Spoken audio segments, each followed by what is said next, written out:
Buddy, tanong ko lang. Ikaw ba huli gumamit ito? Hindi ikaw? Ito. Yan. Yan. Yan. Yung mga plates na yan. Hindi ikaw? Okay. Ito. Yan. Lalagay mo na lang dun, oh. Lapit na lang. Ito, dun lang yan. Ha? Ito. Dun lang, oh. Lapit, oh. So, hindi ikaw gumamit yan. O, buddy, huwag mong gagayahin, ha. Huwag na. Huwag tayong tumulad sa kanila, ha.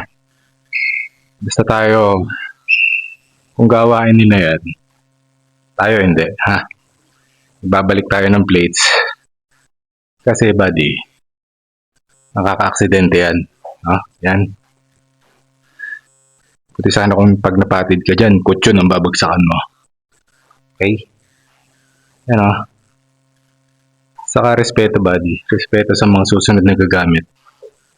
So, huwag mong gagayahin yan, buddy, ha. Balik natin yung plates or yung dumbbell katapos natin gumamit. Okay? So, yun. Basta, safe lifting, buddy, lagi, ha. Safe lang tayo lagi.